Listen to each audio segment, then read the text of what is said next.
ស្ត្រីម្នាក់បានលាក់ខ្លួនក្មេងប្រុសម្នាក់ដែលកំពុងតែរងការតាមប្រមាញ់នៅក្នុងកន្ត្រកឫស្សីមួយនៅក្នុងវិនាទីបន្ទាប់ខ្មាន់កាំភ្លើងម្នាក់បានលេចមុខឡើងនៅចំពោះមុខនាងភ្លាមវាបានសួរនាងថាតើមានបានឃើញក្មេងប្រុសដែលរងរបួសម្នាក់រត់កាត់តាមនេះដែរឬទេទោះបីជាស្ត្រីរូបនោះកំពុងស្ថិតក្នុងស្ថានភាពគ្រោះថ្នាក់ដល់ជីវិតយ៉ាងណាក៏ដោយក៏នាងនៅតែរឹងរូសមិនព្រមហើបមាត់និយាយអ្វីទាំងអស់ដោយសារតែកំហឹងខ្មាន់កាំភ្លើងបានបាញ់ប្រហារចំជើងរបស់នាងមួយគ្រាប់ភ្លាមនៅពេលដែលក្មេងប្រុសបានឮសំឡេងស្រែកយំដោយសារការឈឺចាប់របស់ស្ត្រីរូបនោះដួងចិត្តរបស់គេស្ទើរតែធ្លាក់ថ្លើមរន្ធត់និងព្រួយបារម្ភជាខ្លាំ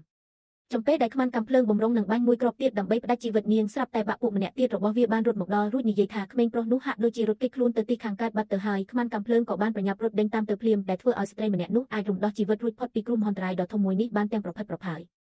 ក្មេងប្រុសបានវាចេញពីក្នុងកន្ត្រកឫស្សីនៅពេលដែលបានសម្លឹងមើលទៅជើងរបស់ស្ត្រីជិតធរដែលពោពេញទៅដោយឈាមរិចរើនោះគេបានយំខ្សឹកសួរយ៉ាងខ្លាំងរហូតដល់ញ័ររន្ធត់ពេញមួយរាងកាយស្ត្រីរូបនោះបានអង្អែលក្បាលក្មេងប្រុសថ្នមទាំងខំប្រឹងទ្រាំទ្រនឹងការឈឺចាប់យ៉ាងខ្លាំងរួចពោលថាលាក់ខ្លួនឲ្យល្អទៅកូនបន្ទាប់មកនាងបានលើកកន្ត្រកឫស្សីរួចអូសជើងដែលរងរបួសយ៉ាងធ្ងន់ធ្ងរនោះធ្វើដំណើរត្រឡប់មកផ្ទះវិញយឺតក្រោយពេលមកដល់ផ្ទះនិងប្រកាសក្នុងចិត្តថាមានសុវត្ថិភាពហើយនាងក៏បានដាក់កន្ត្រកចុះដោយសារតែអស់កម្លាំងពីក្នុងខ្លួនទាំងស្រុងនាងក៏បានដួលសន្លប់ទៅលើដីភ្លាមក្មេងប្រុសបានលុតជង្គង់នៅចំពោះមុខនាងទាំងទឹកភ្នែករួចថ្លែងអំណរគុណដែលនាងបានជួយសង្គ្រោះជីវិតរបស់គេស្ត្រីរូបនោះបានប្រាប់ក្មេងប្រុសកុំឲ្យមានអារម្មណ៍ខុសអ្វីទាំងអស់ព្រោះនាងបានដឹងច្បាស់ណាស់ថាក្រុមខ្មាន់កាំភ្លើងទាំងនោះគឺជាចារកម្មជប៉ុនស្វាមីរបស់នាងក៏បានបូជាជីវិតដើម្បីជាតិមាតុភូមិរួចទៅហើយដែរនាងមិនអាចឈរអបដៃសម្លឹងមើលក្មេងប្រុសម្នាក់ត្រូវស្លាប់ក្រោមដៃរបស់ពួកជប៉ុនឡើយមិនយូរប៉ុន្មានមេផ្ទះរបស់លោកមេតបម្នាក់បានធ្វើដំណើរមកស្វែងរកក្មេងប្រុសនៅក្នុងខណៈពេលនោះទើបស្ត្រីរូបនោះបានដឹងពីអត្តសញ្ញាណពិតរបស់ក្មេងប្រុសតាមពិតទៅគេគឺជាកូនប្រុសតែមួយគត់របស់លោកមេតបធំព្រោះតែស្ត្រូវជួលឃាតករមកតាមគំនិតគ្រួសារលោកមេតបទើបគេត្រូវរត់គេចខ្លួនបែបនេះក្មេងប្រុសបានលុតជង្គង់ក្រាបសំពះដល់ដីនៅចំពោះមុខស្ត្រីចិត្តធររួចពោលថាអ្នកម៉ាយបានជួយជីវិតខ្ញុំចាប់ពីពេលនេះទៅអ្នកម៉ាក់គឺជាម៉ែធររបស់ខ្ញុំចំណែកឯកូននៅក្នុងផ្ទៃរបស់អ្នកម៉ាក់ក៏ជាប្អូនប្រុសរបស់ខ្ញុំដែរថ្ងៃក្រោយខ្ញុំនឹងត្រឡប់មកដប់ស្នងសងគុណអ្នកម៉ាក់វិញដាច់ខាតក្មេងប្រុសដឹងខ្លួនច្បាស់ថាបើគេនៅតែបន្តស្នាក់នៅទីនេះទៀតមានតែនាំទុកទោសដល់ម៉ែធរតែប៉ុណ្ណោះគេបានលាម៉ែធរទាំងក្តីអាឡោះអាល័យនឹងទឹកភ្នែករួចចាក់ចេញទៅជាមួយមេផ្ទះបាត់ទៅស្ត្រីរូបនោះបានត្រឹមតែឈរសម្លឹងមើលស្រមោលក្មេងប្រុសដែលដើរចេញទៅឆ្ងាយដោយមិនដែលគិតចង់បានអ្វីជាការតបស្នងមកវិញឡើយនាងគ្រាន់តែប្រាថ្នាចង់ឲ្យក្មេងទាំងអស់នៅក្នុងសម័យសង្គ្រាមដ៏វឹកវរនេះអាចរស់នៅនិងធំធាត់ឡើងដោយមានសុវត្ថិភាពតែប៉ុណ្ណោះ30ឆ្នាំក្រោយមកក្មេងប្រុសដែលធ្លាប់លាក់ខ្លួននៅក្នុងកន្ត្រកឫស្សីកាលពីមុននោះបានក្លាយទៅជាលោកមេតបធំដែលគ្រប់គ្រងនឹងការពីតំបន់ភាគឦសាននៃប្រទេសចិនអស់រយៈពេលជាច្រើនឆ្នាំមកនេះគេមិនដែលបំភ្លេចគុណរបស់ម៉ែធរឡើយប៉ុន្តែដោយសារតែសម័យកាលនោះមានភាពវឹកវរពេកគេបារម្ភថាអត្តសញ្ញាណរបស់គេអាចនឹងនាំគ្រោះថ្នាក់ដល់ម៉ែធរទើបគេបានត្រឹមតែលួចតាមដានសុខទុក្ខរបស់នាងដោយស្ងាត់តែប៉ុណ្ណោះរឿងដំបូងបំផុតដែលគេបានធ្វើក្រោយពេលឡើងកាន់តំណែងជាមេតបភ្លាមគឺបានដំឡើងបុណ្យស័ក្តិកូនប្រុសបង្កើតរបស់ម៉ែធរឲ្យឡើងធ្វើជាមេបញ្ជាការវរៈសេនាតូច Regimental Commander គេគិតថានៅពេលដែលសង្គ្រាមត្រូវបានស្ងប់រងាប់ទាំងស្រុងលោកនឹងធ្វើដំណើរទៅជួបជុំជាមួយម៉ែធរវិញអ្វីដែលនឹកស្មានមិនដល់នោះគឺនៅសល់តែ3ថ្ងៃទៀតប៉ុណ្ណោះដែលលោកបំរុងនឹងធ្វើដំណើរទៅសួរសុខទុក្ខនាងស្រាប់តែមានរឿងរ៉ាវដ៏ធំមួយបានផ្ទុះឡើងនៅក្នុងផ្ទះរបស់ស្ត្រីរូបនោះនៅពេលដែលបានឃើញកូនប្រុសរបស់ខ្លួនត្រឡប់មកវិញក្នុងនាមជាមេបញ្ជាការស្ត្រីជាម្ដាយមានអារម្មណ៍រំភើបលាយឡំនឹងទឹកភ្នែកជាខ្លាំងនាងមានអារម្មណ៍ថាការលះបង់និងការជឿចាប់អស់រយៈពេលជាច្រើនឆ្នាំកន្លងមកនេះគឺពិតជាមានតម្លៃណាស់កាលនោះភ្លើងសង្គ្រាមបានបង្ខំឲ្យនាងត្រូវព្រាត់ប្រាសពីស្វាមីទោះបីជានាងមានការស្ដាយស្រណោះនិងអាឡោះអាល័យចំពោះស្វាមីយ៉ាងណាក៏ដោយក៏នាងនៅតែគាំទ្រយ៉ាងពេញទំហឹងឲ្យស្វាមីចេញទៅសមរភូមិមុខដើម្បីប្រយុទ្ធប្រឆាំងនឹងពួកជប៉ុននាងបានសន្យាថានឹងចិញ្ចឹមបីបាច់កូនប្រុសតូចរបស់ពួកគេតែម្នាក់ឯងឲ្យបានល្អបំផុតមិនយូរប៉ុន្មាននាងក៏បានទទួលដំណឹងថាស្វាមីរបស់នាងបានភ្លីជីវិតនៅលើសមរភូមិបាត់ទៅហើយដំណឹងនេះបានធ្វើឲ្យស្ត្រីជាម្ដាយធ្លាក់ចូលទៅក្នុងសមុទ្រទុក្ខដ៏ជ្រៅបំផុត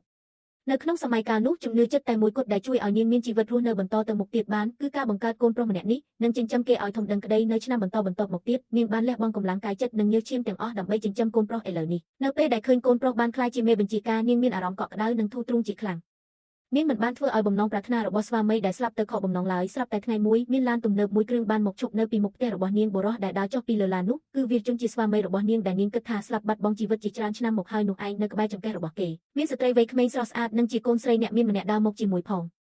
ងនៅក្នុងវិនាទីនោះទើបស្ត្រីជាប្រពន្ធដំដឹងការពិតថាស្វាមីរបស់នាងបានធ្វើពុតជាស្លាប់ដើម្បីរត់គេចខ្លួនចេញពីសមរភូមិសង្គ្រាមតែប៉ុណ្ណោះកាលនោះគេបានលួចទៅរៀបការជាមួយកូនស្រីរបស់ប្រធានសភាពាណិជ្ជកម្មម្នាក់ដោយផ្អែកលើអំណាចនិងទឹកប្រាក់របស់ឪពុកក្មេកគេបានកសាងភាពមានបាននិងក្លាយជាអ្នកមានទ្រព្យសម្បត្តិស្តុកស្តម្ភនៅខាងក្រៅឥឡូវនេះដោយសារតែដឹងថាកូនប្រុសបង្កើតរបស់ខ្លួនបានក្លាយជាមេបញ្ជាការដ៏មានអំណាចគេត្រូវការស្ត្រីម្នាក់ដែលមានឋានៈខ្ពង់ខ្ពស់និងមានទ្រព្យសម្បត្តិស្តុកស្តម្ភមកធ្វើជាម្ដាយដើម្បីលើកមុខលើកមាត់កូនប្រុសឲ្យកាន់តែល្អមើលហេតុនេះហើយលើកនេះស្វាមីចិត្តខ្មៅម្នាក់នេះត្រឡប់មកវិញគឺដើម្បីបង្ខំឲ្យស្ត្រីជាប្រពន្ធដើមចុះហត្ថលេខាលើលិខិតលែងលះរួចប្រគល់តំណែងជាជំទាវធំនៅក្នុងផ្ទះទៅឲ្យស្រីក្មេងអ្នកមានម្នាក់នោះវិញនៅពេលដែលស្ត្រីជាប្រពន្ធដើមបដិសេធមិនព្រមព្រៀងស្វាមីចិត្តខ្មៅបានទះកំភ្លៀងនាងមួយទំហឹងថែមទាំងបានធាក់នាងមួយជើងយ៉ាអៀងចាស់ដៃទៀតផង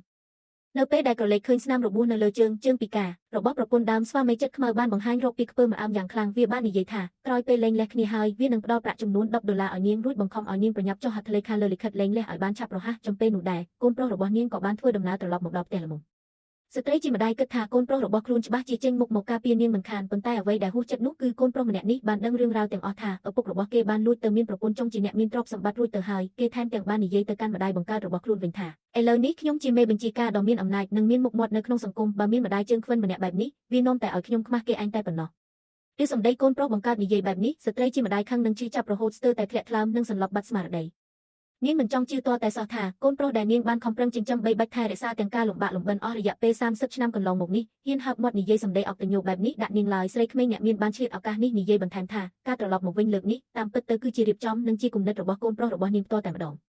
ដោយឃើញថាស្ត្រីជាម្ដាយនៅតែរឹងរូសមិនព្រមចុះហត្ថលេខាលើលិខិតលែងលះស្វាមីចិត្តខ្មៅបានបន្ថែមប្រាក់សងជំនួយចិត្តកាន់តែច្រើនឡើងឲ្យតែថ្ងៃនេះនាងព្រមលែងលះរួចព្រមឲ្យកូនប្រុសទទួលស្គាល់ស្រីក្មេងអ្នកមានម្នាក់នោះធ្វើជាម្ដាយបង្កើតគេនឹងព្រមបង្កើនប្រាក់សងជំនួយចិត្តឲ្យ10 ដងបន្ថែមទៀតឬបែបនេះស្ត្រីជាម្ដាយបានញឹមទាំងទឹកភ្នែករួចពោលថាលុយកាក់បន្តិចបន្តួចទាំងនោះទុកសម្រាប់ខ្លួនឯងទៅចុះ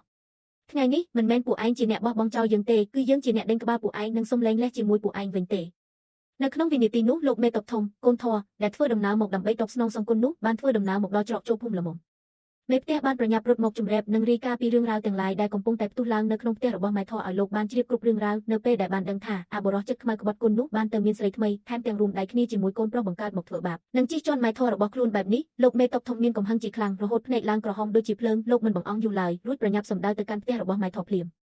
នៅក្នុងផ្ទះនោះបន្ទាប់ពីសរសេរបញ្ចប់លិខិតលែងលះនិងកាត់ការរួចរាល់ហើយស្ត្រីជាម្ដាយបានប្រកាសថាចាប់ពីពេលនេះទៅនាងមិនមានការពាក់ព័ន្ធអ្វីជាមួយអបុរសចិត្តខ្មៅនិងកូនប្រុសអកតញ្ញូម្នាក់នេះទៀតឡើយឃើញបែបនេះកូនប្រុសចង់ដេញនាងចេញពីផ្ទះត្រកូលស៊ីន Shin Family ភ្លាម